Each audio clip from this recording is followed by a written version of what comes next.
Hello everyone and welcome on the Gravity Circles Biology channel. Dear students, biotechnology chapter already चल रहा है जहां पर हम लोग टूल्स ऑफ बायोटेक पढ़ रहे हैं. And in the last two classes, I have given a lot information about the restriction endonuclease enzyme, its discovery, its activity and examples, mnemonic, etc. बहुत कुछ पढ़ लिया दो लेक्चर्स में.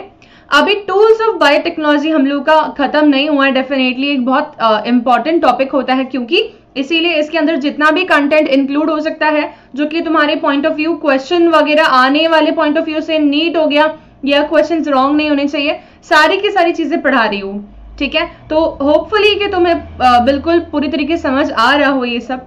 अब हम देखते हैं यहाँ पर कि हमने लास्ट क्लास में देखा that restriction endonuclease enzymes were actually molecular knife या हम बोलें केमिकल नाइफ जो कि डीएनए के फ्रेगमेंट्स को कट करते हैं.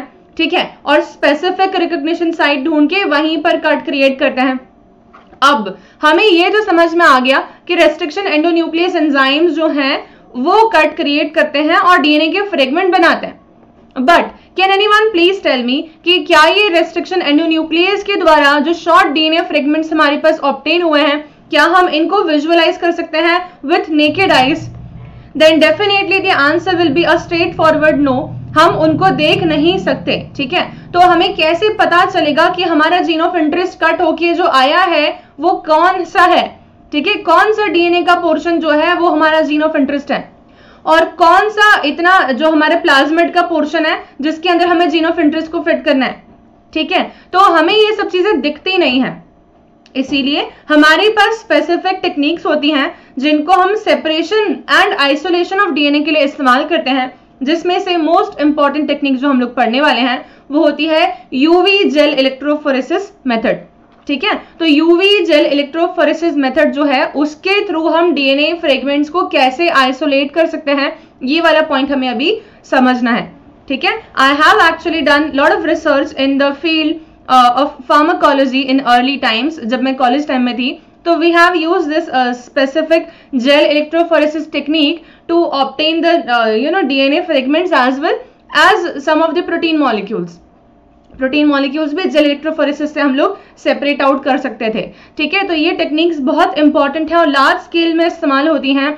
मेडिसिनल रिलेटेड कोई भी फील्ड हो, whether it is biotechnology field, microbiology हो जाए या आपके पास में फार्माकोलॉजी हो जाए etcetera, these are the techniques which are used. ठीक है, तो देखते हैं अभी हम लोग कि how this gel electrophoresis technique will work और इसका बेसिक प्रिंसिपल क्या है मशीन का, डिवाइस का, और कैसे हम अपने डीएनए के फ्रेगमेंट्स ऑब्टेन करेंगे.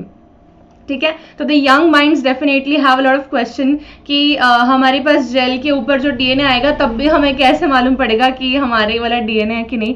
तो इसके ऊपर प्रायर बहुत रिसर्च करनी पड़ती है साइंटिस्ट को. उन्हें थोड़ा आइडिया होता है ऑलरेडी कि ये वाले बेस पेयर सीक्वेंसेस होंगे, इतना साइज का डीएनए जो है वही मेरा जीन ऑफ इंटरेस्ट है.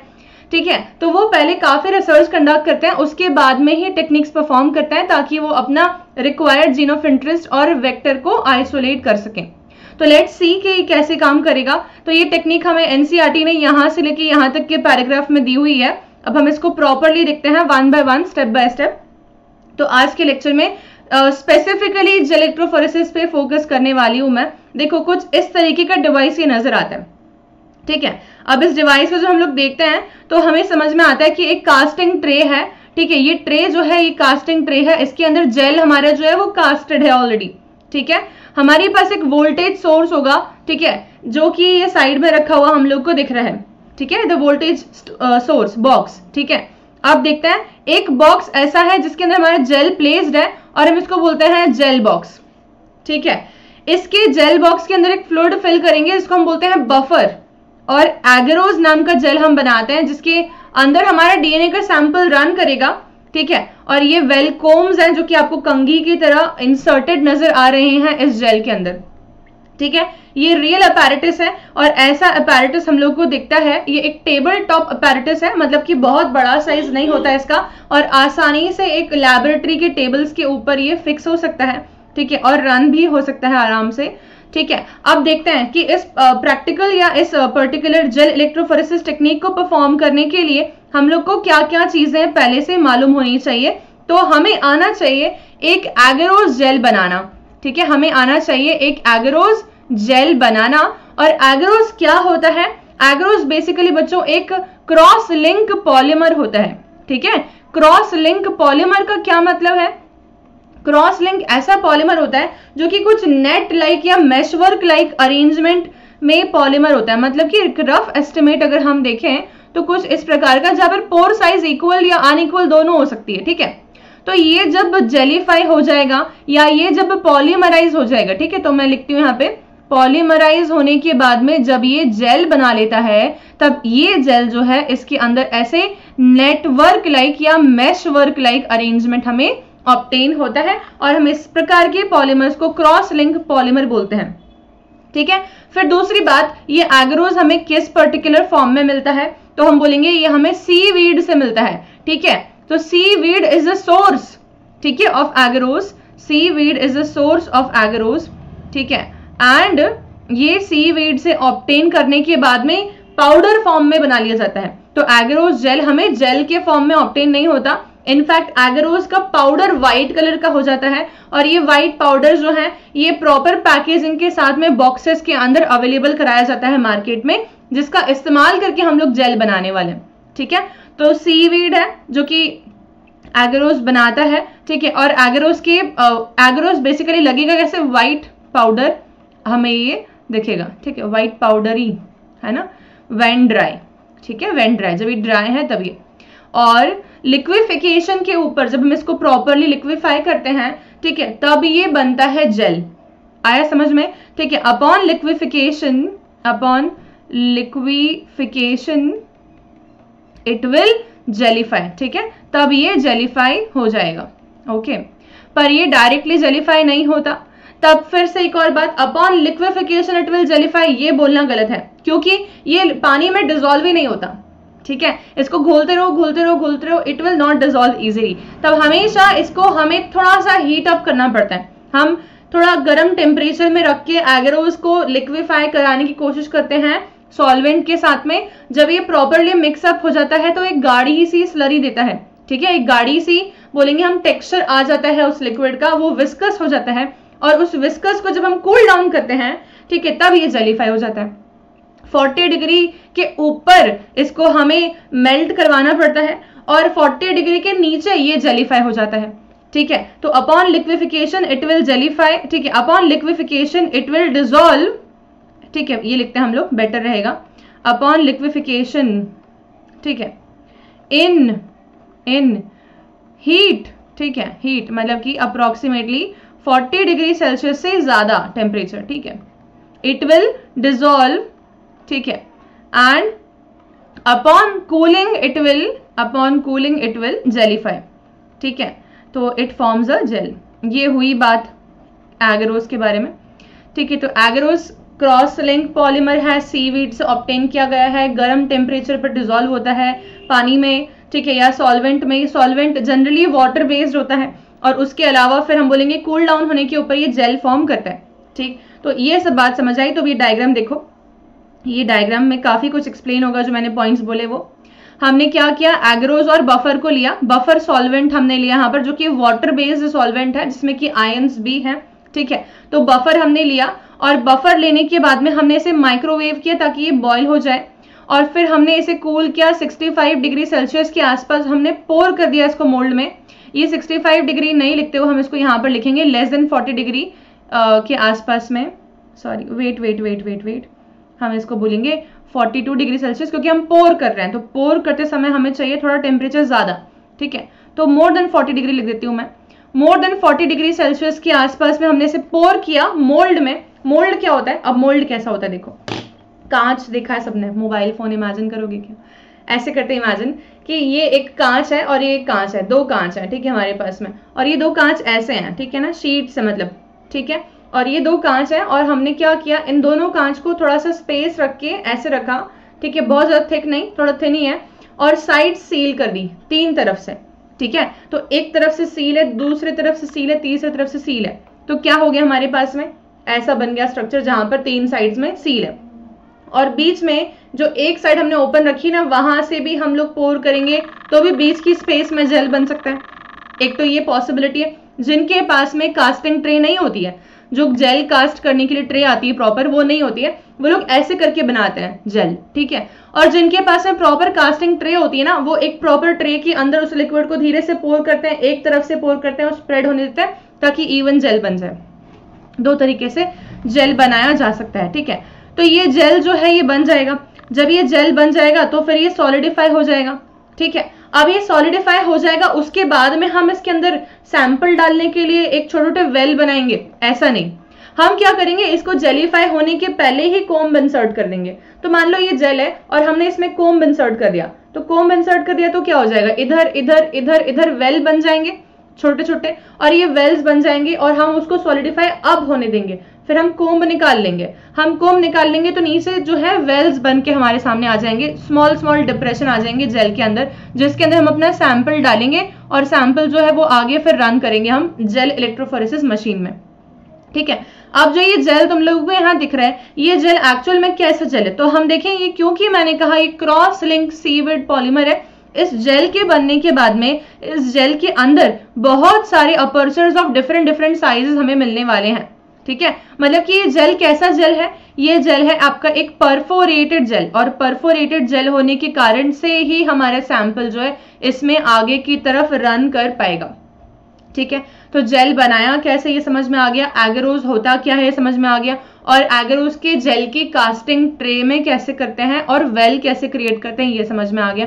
अब देखते हैं हम लोग यहाँ पर वापस से ये फोटोग्राफ देखो, ये हमारे पास कास्टिंग ट्रे थी, ठीक है। मास्किंग टेप देखो, जैसे मैंने बताया था आप लोग को, यहाँ पर टेप लगा देंगे एक साइड पर और फिर इधर भी टेप लगाया हुआ है, ठीक है। इधर हमारे पास में कास्टिंग ट्रे है, तो ये ऑलरेडी मतलब कि कांच की ही शील्ड्स हैं, और हमने इसके अंदर जो है जेल का लिक्विड डाला और कोम्ब इंसर्ट कर दिया। ये कोम्ब है, कोम्ब इंसर्ट करने के कारण से क्या हुआ कि यहाँ पर जो है वेल्स क्रिएट हो जाएंगे इस तरीके से, और ये हमारे पास वेल्स क्रिएट हो गए, ठीक है। ये हमारा जेल है, ये वेल्स क्रिएट हो गए।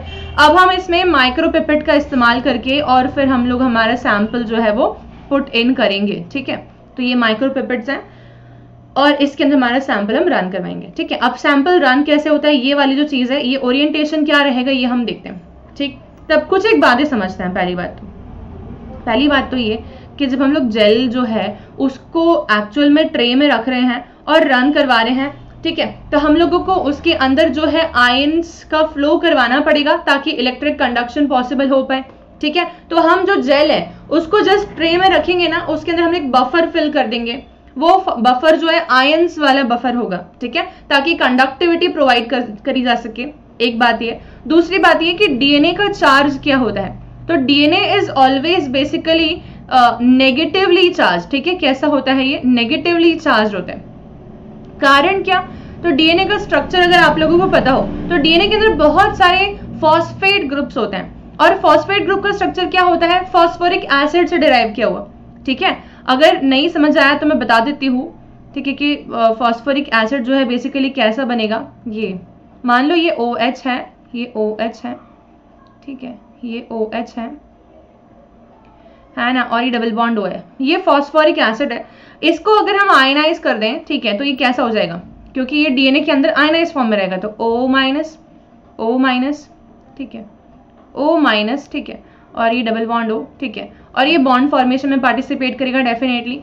तब ये बेसिकली देखा जाए तो O नेगेटिव ऐसे करके हमारे पास में डीएनए के पास चार्ज कौन सा अक्यूमुलेट हो रहा है, तो डीएनए के पास चार्ज अक्यूमुलेट हो रहा है नेगेटिव चार्ज, और इसीलिए हम लोग बोल देते हैं DNA is a molecule which is negatively charge, ठीक है।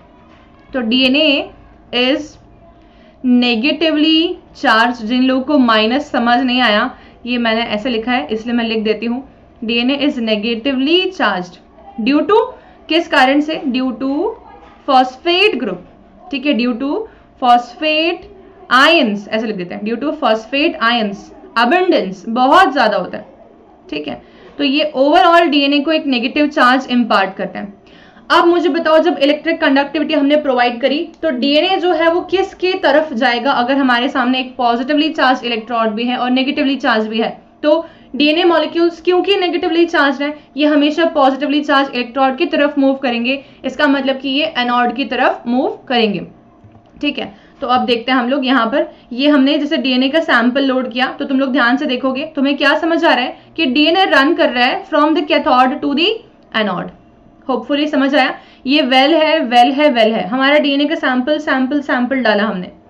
रन किस तरफ कर रहा है? From the negatively charge to the positively charge. ये एक बहुत इंपॉर्टेंट पॉइंट है एक तो। दूसरी बात, जब मैंने कहा कि एक ऐसा डीएनए है जो कि सबसे ज्यादा आगे चला गया, तब डेफिनेटली वो छोटा होगा, ठीक है। और जो डीएनए बहुत आगे नहीं पहुंचा वो किसी ना किसी मतलब अब मान लो कि क्रॉस लिंक सीविड पॉलीमर जो हमने बनाया उसके अंदर जो हमने परफोरेशंस देखे थे उसमें किसी परफोरेशन में अटक गया वो, क्योंकि वो बहुत बड़ा है वो आगे नहीं निकल पाया, ठीक है। तो ये 2 रूल्स हमें समझ में आने चाहिए जेल इलेक्ट्रोफोरेसिस टेक्निक के अंदर, कि 2 पॉइंट्स लिख रही हूं और ये बहुत ही इंपॉर्टेंट नीट के अंदर आने वाले पॉइंट्स हैं, बिल्कुल ध्यान से सुनो। पॉइंट ये है पहला तो कि DNA will always move towards, ठीक है, मूव टूवर्ड्स एनोड, ठीक है, और पॉजिटिवली चार्ज इलेक्ट्रोड। दोनों बात बोले तो गलत नहीं है, positively charge electrode, positively charge electrode, ठीक है। एक तो ये बात हो गई। दूसरी बात, ठीक है, smaller the DNA farther it will move, ठीक है। जितना छोटा डीएनए होगा उतना दूर तक जाएगा, फार्दर इट विल मूव, ठीक है। अब इस क्वेश्चन को घुमा के कितना भी पूछा जा सकता है, जैसे कि smaller the DNA farther it will move, ये लाइन तो हमारे समझ में आ गई, लेकिन वो घुमा सकते हैं। घुमा कैसे सकते हैं? वो हमसे ये पूछ लें क्वेश्चनर्स जो हैं कि इफ डीएनए मॉलिक्यूल ए, ठीक है, मान लो इज स्मॉलेस्ट, ठीक है, एंड बी इज लार्जेस्ट, ठीक है, then A will be present near to, ठीक है। अब इसका आंसर क्या होगा? क्या इसका आंसर कैथोड होगा? बताओ। अगर इसका आंसर कैथोड होगा तो मतलब कि हम ये बोल रहे हैं कि जो स्मॉलेस्ट डीएनए है वो इस तरफ मिलेगा, तो ये बात तो हो गई गलत, ठीक है। तो इसका आंसर क्या होगा? इसका आंसर होगा it will be present near to what? Anode, ठीक है। आया समझ में? ऐसे करके A will be present far from कर देते तो क्या बोलते हम लोग? कैथोड, ठीक है। तो questioner can always twist the question and ask, we need to be very much aware about the concepts, और कॉन्सेप्ट सही है तो गलत नहीं करोगे, ठीक है। तो ये हो गया, समझ आ गया कि डीएनए कैसे मूव करता है, किससे किसकी तरफ मूव करता है। अब हम यहाँ पर एक ऐसा पॉइंट देख रहे हैं जिसके ऊपर क्वेश्चंस आ चुके हैं नीट एग्जामिनेशन में। मैं ईयर बताती हूँ तुम लोग को, मुझे क्योंकि याद है कि मेरे पढ़ाए हुए बैच में आया हुआ क्वेश्चन है, और ये एनसीईआरटी में नहीं दिया है, ठीक है। Please wait, let me just let me remember that 2018 के अंदर ये क्वेश्चन में आया हुआ है, 2018 में ये क्वेश्चन में आया हुआ है। क्वेश्चन आया था कि कौन सा डीएनए सबसे ज्यादा आगे मूव करेगा, ठीक है। ये एनसीईआरटी में कहीं नहीं दिया है पर क्वेश्चंस में आया हुआ है, ठीक है। इसमें हमारे पास ऑप्शंस हैं लीनियर, निक्ड, सुपर कॉइल्ड, कौन सा मूव करेगा और आगे पहुंचेगा। एक मिनट, हाँ, हम ये वाले फोटोग्राफ से देखेंगे क्योंकि ये ज्यादा बेटर एक्सप्लेनेशन देता है। अब कुछ एक पॉइंट्स के मतलब समझना, ठीक है। लीनियर डीएनए का मतलब क्या होता है? लीनियर डीएनए वो डीएनए जो कि हमें नॉर्मली लीनियर समझ में आ रहा है शब्द से, मतलब कि कुछ ऐसा सा डीएनए, ठीक है, 5-3- वाला है ना, लीनियर मॉलिक्यूल है, ठीक है, सीधा का सीधा है ना, 5-3-3-5, ठीक है, ये हो गया लीनियर। एक शब्द आता है हमारे पास, बोलता है निक्ड डीएनए क्या है, ठीक है। तो निक्ड डीएनए वो डीएनए होता है जिसके अंदर जो है मान लो कि कुछ एक न्यूक्लियोटाइड्स गायब है। अब निक्ड डीएनए कैसे समझेंगे? तो हम बोल दें कि उसका एक स्ट्रैंड टूटा हुआ है और एक सही है। कैसे समझ में आएगा? जैसे मान लो कि इधर वाला फोटोग्राफ देखते हैं, वो भी जूम करके, क्या आप लोगों को ये वाला जो स्ट्रक्चर दिख रहा है, इसमें आपको दिख रहा है कि ये ब्लू वाला पोर्शन जो है ये टूटा हुआ है, थोड़ा सा निक्ड लिखा है, ठीक है। ये एक अंदर वाला स्ट्रैंड तो पूरा कंप्लीट स्ट्रैंड है, और जो बाहर वाला स्ट्रैंड है वो थोड़ा सा टूटा हुआ स्ट्रैंड है, ठीक है। तो निक्ड डीएनए हम लोगों को दिख रहा है जिस स्ट्रैंड में हल्का सा कट लग जाए, थोड़ा सा टूट जाए वो एक स्ट्रैंड, ठीक है, तो हम बोलेंगे निक्ड डीएनए। निक्ड डीएनए में बोलेंगे the DNA is little damaged, ठीक है, थोड़ा सा डैमेज्ड है वो, डीएनए इज लिटिल डैमेज्ड, ठीक है, ओके, तो हम बोल देंगे इसको निक्ड डीएनए। अब निक्ड डीएनए अगर आप देखोगे तो ये जो है ये थोड़ा सा टूटा हुआ है, तो मुझे बताओ क्या ये हर जगह नहीं अटक सकता? बिल्कुल अटक सकता है। अगर जो गोल्ड डीएनए प्लाज्मा डीएनए है तो वो आराम से मूव कर जाएगा, लेकिन अगर निक्ड डीएनए है तो वो अटकेगा बार बार, उसका वो जो टूटा हुआ स्टैंड है वो बार बार कहीं ना कहीं अटकाएगा उसको, ठीक है। एक तो ये बात समझनी है। सुपर कॉइल्ड डीएनए क्या होता है? सुपर कॉइल्ड डीएनए बिल्कुल कॉइल्ड है, एकदम प्रॉपर फॉर्म में, मतलब कि मुड़ा मुड़ा सा है, ठीक है। किसी ने अगर रोडीज देखा हो तो रोडीज के शो में एक जनरली ऐसा एक तो करते ही है वो एक्सपेरिमेंट कि वो बहुत सारी जालियां लगा देते हैं और उस जालियों के बीच में से निकल के और कुछ ना कुछ पिक करना होता है या ताले खोलने होते हैं, ऐसा वाला, ठीक है। तो उसमें से वही इंसान आसानी से निकल सकते हैं जो बहुत फ्लेक्सिबल हो, जो ऐसे ट्विस्ट होके मोड़ के चला जाए बिल्कुल प्रॉपरली, और जो बहुत ही ज्यादा फैट हो वो नहीं निकल सकता उससे, और जो बहुत ही पतला हो अगर वो फ्लेक्सिबल नहीं हो तो भी नहीं निकल सकता। एक फ्लेक्सिबल पतला इंसान चाहिए उसको इधर उधर जालियों में से घूम के कुछ काम करने के लिए। वैसे ही जेल इलेक्ट्रोफोरेसिस में जो एगरोस जेल है उसमें अगर हमारा जो डीएनए बहुत सुपर कॉइल्ड फॉर्म में है तो वो फ्लेक्सिबल है और वो सबसे ज्यादा फारदेस्ट मूव करेगा, ठीक है। मतलब कि हमारे पास एक कॉन्सेप्ट तो ये था कि the smaller the DNA the farther it will move, ठीक है, but a highly coiled DNA will also move farther. भले ही वो बड़ा था पर उसने अपने आप को मोड़ ऐसे लेके वो छोटू सा हो गया। आया समझ में? तो ये भी पॉइंट समझने वाली बात है कि super coiled DNA will always move farthest, ठीक है। निक्ड डीएनए थोड़ा सा टूटा हुआ डीएनए हमेशा अटकेगा, लीनियर डीएनए फिर भी निकल जाएगा, सुपर कॉइल्ड सबसे फास्ट निकलेगा, ठीक है। अब ये वाला फोटोग्राफ देखो, लीनियर डीएनए, ठीक है, फॉर्म टू निक्ड हम ये नहीं लेंगे क्योंकि ये फॉर्म टू निक्ड में ये गलत दिखा रहा है, ठीक है। हम क्या करेंगे, हम ये वाला लेंगे, है ना। निक्ड डीएनए अटकेगा, लीनियर निकल जाएगा, सुपर कॉइल्ड सबसे ज्यादा फास्ट निकलेगा, ठीक है। ऐसा क्यों लिख के दिया उन्होंने? चलो छोड़ो, हम यहाँ देख लेते हैं, इसको मैं लिख देती हूँ, ओके। अच्छा ठीक है, देखते हैं। सुपर कॉइल्ड डीएनए यहाँ लिख रही हूँ ना, सुपर कॉइल्ड डीएनए, ठीक है, फारदेस्ट मूव करेगा, है ना, ये ध्यान रखना है, ठीक है। तो हम ऐसे देते हैं, जो अगर स्पीड के अकॉर्डिंग पूछा हमसे, ठीक है, तो हम super coiled will travel faster than linear, linear will travel faster than nicked DNA, ठीक है। ये ट्रैवलिंग स्पीड है, साइज नहीं है, हाँ, ये ट्रैवलिंग स्पीड है, ठीक है। So this is done. अच्छा, अब हमने अभी तो एक्सपेरिमेंट देखा ही नहीं, हम सिर्फ अभी जो मेन पॉइंट्स एक्स्ट्रा में आते हैं हमारे सामने वो कवर अप कर रहे हैं, ठीक है। तो अब ये हो गया हमारे पास कि डीएनए कैसे ट्रैवल करेगा, ठीक है। आप समझना पूरे एक्सपेरिमेंट ध्यान से, ठीक है। हमने क्या किया मैं तुम लोगों को बता रही हूँ एकदम फ्लो चार्ट के फॉर्म में, ओके।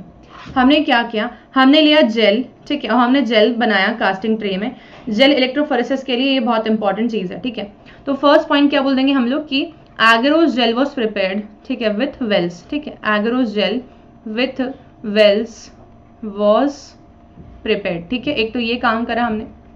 इसके बाद में हमने क्या किया, फिर हमने इस वेल्स के अंदर जो है हमारा डीएनए सैंपल को लोड किया, और अब हमें कैसे कंपैरिजन चाहिए, ठीक है। तो अब एक बात और समझो कि सपोज मान लेते हैं कि अरे बहुत ही टेढ़ा बना है, रुका, सपोज मान लेते हैं कि हमारे पास में जो है ये है एक जेल, ठीक है, तभी भी सीधा नहीं बन रहा है, कोई बात नहीं, समझ जाओगे तुम। पर ये है एक जेल, ठीक है, और इस जेल के अंदर मैंने बोला कि 6 वेल्स है, मतलब मान लो एक वेल, दूसरा वेल, तीसरा वेल, चौथा वेल, पांचवा वेल और छठा वेल, ठीक है।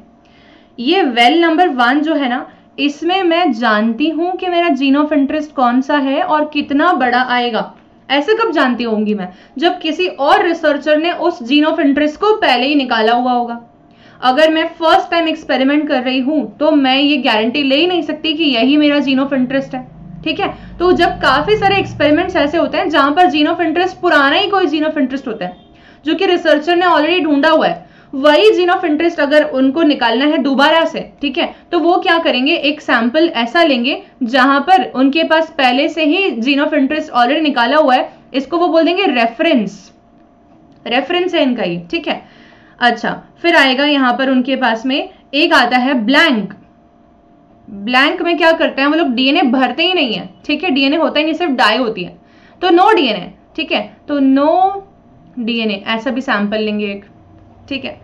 फिर 4 सैंपल्स वो लेंगे जो है वो आपके डीएनए के सैंपल्स होंगे, ठीक है। ये मैं एकदम ऑथेंटिक एक्सपेरिमेंट कैसे करते हैं वैसे करके बता रही हूँ, ठीक है। फिर 4 सैंपल्स वो लेंगे, एक ग्रीन कर रही हूँ मैं, ठीक है। ये सैंपल्स वाले डीएनए हैं जिसमें कि माइक्रोग्राम डिफरेंट होगा, मतलब मान लो कि जो डीएनए लिया है ना उन्होंने उसके 1 माइक्रोग्राम कॉन्सेंट्रेशन पे बना लिया, ठीक है।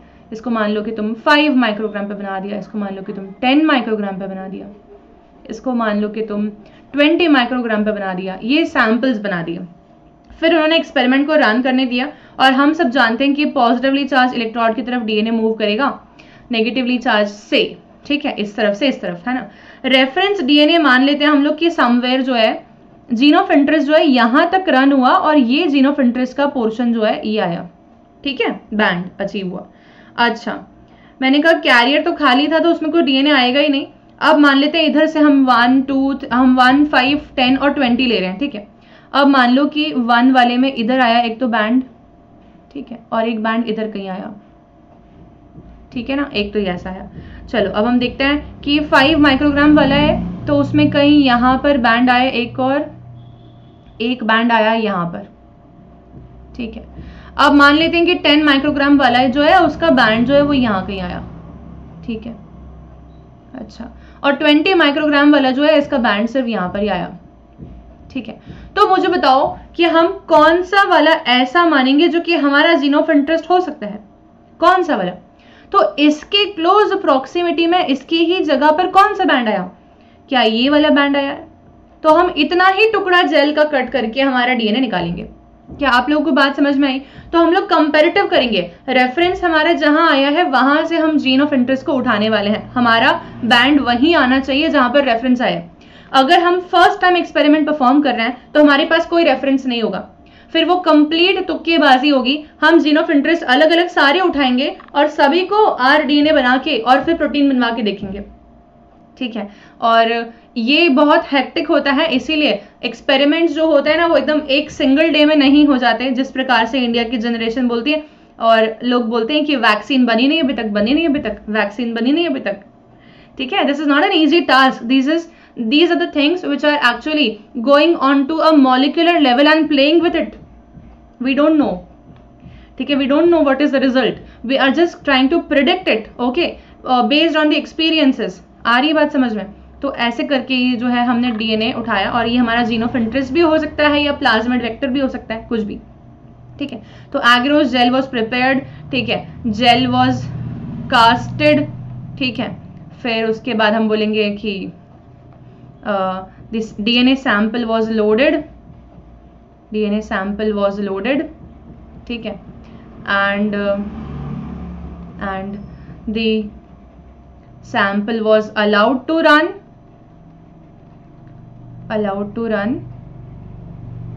ठीक है, in the apparatus, ठीक है। जब हमने वोल्टेज वाला जो है वो ऑन कर दिया होगा, इलेक्ट्रोड्स अटैच कर दिए होंगे, बफर डाल दिया होगा, एक्सेट्रा, ठीक है। फिर जेल रन हो गया और हमारे पास में बैंड्स आ गए। अब मुझे एक और बात बताओ कि क्या तुम लोगों को डीएनए दिख रहा होगा, ठीक है। ऑफ कोर्स नॉट, ठीक है। तो दो चीजें हो सकती हैं, डीएनए नहीं दिखता है हम लोगों को लेकिन हमें मालूम करना है कि कहां तक जेल रन हो गया। तो कई बार क्या करते हैं, सैंपल जो डीएनए का है, ठीक है, उसमें एक डाई डाल देते हैं, ठीक है, और वो जो डाई होती है वो नीले कलर की होती है, ब्लू कलर की। ये हमारे एनसीईआरटी से अलग जाके बात कर रही हूँ, ठीक है। एक सैंपल में एक ब्लू कलर की डाई डाल देते हैं ताकि जेल कहां तक आगे बढ़ा ये देखें, ठीक है। अच्छा, हम अपने सैंपल के साथ डाई डाल रहे हैं, ठीक है, ताकि कहां तक आगे बढ़ा ये बात समझ में आए। और हमें फिर भी जो सैंपल आगे बढ़ा ये मालूम पड़ रहा है, डीएनए बढ़ा कि नहीं ये मालूम नहीं पड़ा, ठीक है। तो सैंपल आगे बढ़ा तो ब्लू डाई डाल दी हमने, ठीक है। अब हमारे जेल जब हम बना रहे थे ना एगरोस जेल, उसी समय हम आजकल क्या कर देते हैं, आजकल के टाइम पे एगरोस जेल जब बनाते हैं तो एगरोस जेल के साथ में ही हम लोग एक डाई ऐड कर देते हैं जो कि होती है इथिडियम ब्रोमाइड, जिसका कोई कलर जेल के साथ नहीं आता नॉर्मली, ठीक है। लेकिन ये इथिडियम ब्रोमाइड ऐसी डाई होती है जो कि डीएनए अब्सॉर्ब कर लेता है इसको, ठीक है। तो it is absorbed bye DNA, अगर डीएनए होगा तो उसने ये इथिडियम ब्रोमाइड डाई को अब्सॉर्ब कर लिया होगा, ठीक है। और जब हम इसको यूवी लाइट एक्सपोजर देंगे, अगर डीएनए के साथ में ये डाई जुड़ गई होगी तो यूवी लाइट एक्सपोजर देने के ऊपर इसका कलर आएगा हमारे पास में, ठीक है। तो whenever it is expose to UV light it will give a bright orange colour band, ठीक है। तो ये आजकल के जमाने में जो करते हैं वो बता रही हूँ। और हमने जब लगाया था एक्चुअल में 7 years बैक, तब हमारे लैबोरेटरी में इथिडियम ब्रोमाइड अवेलेबिलिटी जनरली नहीं होती थी, ठीक है। और होती थी तो एग्जाम जो आपके मतलब हेड होते हैं ना ऊपर, वो मना करते थे कि एकदम इमीडिएटली यूज मत करो, क्योंकि आप एक्सपेरिमेंटल लेवल पर कर रहे हो तो डाई ब्लू वाला इस्तेमाल करके रन करो, ठीक है। तो ऐसा जनरली हम लोग ब्लू डाई इस्तेमाल करके जेल रन करने के बाद में फिर हमारा जो डीएनए सेगमेंट था कट करने के बाद में, इल्यूट करने के बाद में, और फिर उसको इथिडियम ब्रोमाइड के अंदर रखने के बाद में थोड़ी देर तक, ताकि डीएनए अब्सॉर्ब कर ले, और फिर उसको यूवी लाइट में एक्सपोज कराते थे। लंबा प्रोसीजर। अभी क्या करो, एग्रोस जेल में इथिडियम ब्रोमाइड ऐड करो, ठीक है, और जेल रन करने दो। रन होने के बाद में हम जेल के जो डीएनए के पोर्शंस हैं, उस हमारा जो जेल है हम उसको पूरे के पूरे जेल को जो है यूवी लाइट एक्सपोजर देंगे, ठीक है। तो यूवी लाइट एक्सपोजर किया तो ब्राइट ऑरेंज बैंड्स आएंगे जो कि कुछ इस प्रकार के नजर आते हैं। आई होप समझ आया, ठीक है।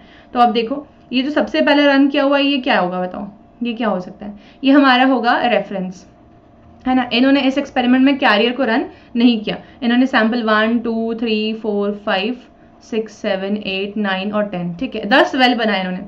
हो सकता है कि इनका कोई सैंपल हो फिक्स, मान लो कि इनको ये वाला चाहिए होगा, तो ये वाला जो चाहिए होगा अगर, तो इसके नियर प्रॉक्सिमिटी में ये बैंड आ रहा है, तो मान लो कि ये इनका जीन ऑफ इंटरेस्ट है। ऐसे करके एक्सपेरिमेंट्स रन होते हैं और फिर इतना ही पोर्शन डीएनए का कट करके और हम उस डीएनए को जेल से बाहर निकालते हैं, है ना। अभी तो जेल में फंसा हुआ है वो, हम उस डीएनए को जेल से बाहर निकालते हैं।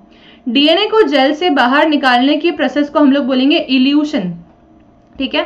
तो evolution is taking out the DNA sample, taking out the DNA sample, ठीक है, फ्रॉम जेल इनटू बफर में निकालना, इसको बोलते हैं इल्यूशन टेक्निक, ठीक है। So this is all about the gel electrophoresis technique. Now I am just going to read out the NCERT's text so that we can understand it better कि NCERT क्या बोल रही है इसके बारे में। देखो यहाँ से पढ़ते हैं, ठीक है। Separation and isolation of DNA fragments. The cutting of DNA by restriction endonuclease results in fragment of DNA. जब हम restriction endonuclease से कट करते हैं तो हमारे पास DNA के fragments आ जाते हैं, ठीक है। These fragments can be separated by a technique known as gel electrophoresis. इनको हम separate कर सकते हैं by the technique called as gel electrophoresis. Since the DNA fragments are negatively charged molecules, they can be separated by forcing them to move towards the anode under an electric field through a medium or matrix. हम DNA को negative से positive की तरफ force करेंगे एक matrix के through, ताकि हम उनको सेपरेट आउट कर सकें, ठीक है। Nowadays, the most commonly used matrix is agarose, which is a natural polymer extracted from seaweeds. ये एक natural cross-link polymer है जो कि seaweed से extract किया गया. The DNA fragments separate resolve according to the sizes through the sieving effect provided by the agarose gel. Hence, the smaller the fragment size, the farther it will move. जितना छोटा DNA उतना ज़्यादा दूर जाएगा, ठीक है। अब देखते हैं। Okay, now. This separated DNA fragments can be visualized only after staining the DNA with a compound known as ethidium bromide. हम DNA को देख नहीं सकते, इसलिए हम DNA को एक कंपाउंड से स्टेन करते हैं जिसका नाम होता है इथिडियम ब्रोमाइड, ठीक है। तो ये इथिडियम ब्रोमाइड जो है ये बहुत इंपॉर्टेंट है, क्वेश्चन आता है इसमें नीट के अंदर कई बार, बहुत ईजीएस्ट पूछा हुआ क्वेश्चन है ये, ठीक है। फिर आता है as followed by exposure to UV radiation, मतलब कि यूवी रेडिएशन देंगे, इथिडियम ब्रोमाइड ने डीएनए को कैच कर लिया होगा तो ही आपके पास ब्राइट ऑरेंज बैंड्स आएंगे, अदरवाइज नहीं, ठीक है। तो देखते हैं, you can not see pure DNA fragments in the visible light without staining them, ठीक है। You can see bright orange coloured bands of DNA in the ethidium bromide stand jail exposed to UV light, ठीक है। The separated bands of DNA are cut out from the agarose gel and extracted from the gel piece से उन DNA को बाहर निकाल देना solvent में, इसको हम लोग बोलते हैं elution. The DNA fragments purified in this way are now used to make the recombinant DNA. ठीक है, अब मैंने ऐसे gene of interest separate out कर लिया, ऐसे ही मैंने प्लाज्मिड को सेपरेट आउट कर लिया। अब मैं डीएनए लाइगेस लगा के और उन दोनों को ज्वाइन करके एक रिकॉम्बिनेंट डीएनए बनाऊंगी। ठीक है, are you able to understand what is the possibility of becoming a true proper recombinant DNA? ठीक है, इट इज लाइक अगर हम बात करें तो 5 in 100 समटाइम्स, ठीक है, कि 5 मॉलिक्यूल हमारे जो है 100 मॉलिक्यूल के ऊपर अपन ने काम किया, 5 प्रॉपर रिकॉम्बिनेंट डीएनए बने। ठीक है, इसीलिए साइंटिस्ट जो रहते हैं उनकी बहुत रिस्पेक्ट करनी चाहिए, बिकॉज और उनके पास फंडिंग की कमी नहीं होनी चाहिए, so that they can conduct the researches in the proper way. ठीक है, फॉर द ह्यूमैनिटी। अच्छा, तो ये हमारे समझ आ गया खत्म, दिस इज डन। एक तुम्हारे लिए क्वेश्चन है, ये क्वेश्चन अच्छा क्वेश्चन है और ये मैंने ढूंढा हुआ है कहीं से, इसको देखो ध्यान से। ठीक है, इसमें तुम्हें आंसर्स देने हैं सारे के सारे। Okay, which of the DNA piece in the gel is smallest in size? ठीक है, ये बताना है तो कि कौन सा डीएनए पीस स्मॉलेस्ट है। अब हमारे पास 5 नाम दिए हैं, ए, बी, ठीक है, सी, ठीक है, डी, ठीक है, और ई। कौन सा स्मॉलेस्ट है? तो अब तुम देखो, ये लाइन यहां है और ये लाइन उसके थोड़ा नीचे है, तो क्या हम बोलेंगे कि ई स्मॉलेस्ट है साइज में? ये बात समझ आई? तो क्योंकि ये नीचे है इसलिए ई स्मॉलेस्ट है। ठीक है, इन्होंने सी को नीचे लिख दिया है और ई को ऊपर लिख दिया है, तो कंफ्यूज मत होना। तुम्हें डीएनए की लाइन देखनी है, ना कि तुम्हें अल्फाबेट देखना है। ठीक है, ये गलतियां करते हैं बच्चे, इसलिए लिया है क्वेश्चन ये। अच्छा, अब देखते हैं।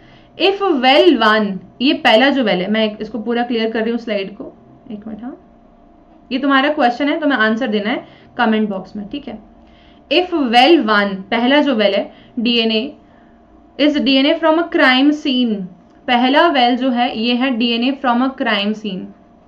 ठीक है, एक सस्पेक्ट का डीएनए है। ठीक है, DNA from a crime scene, जिसको हम मान रहे हैं कि इसी ने क्राइम किया है, उसका डीएनए।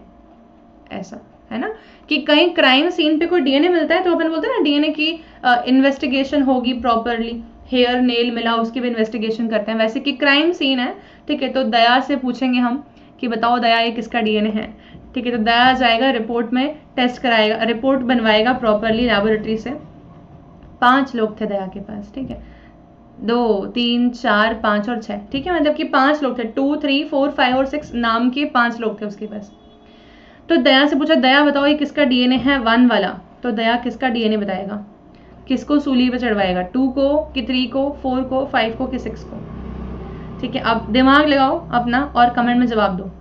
ओके, और जिसने सही जवाब दिया उसकी कमेंट के नीचे मैं वेरी गुड लिख के देने वाली हूँ।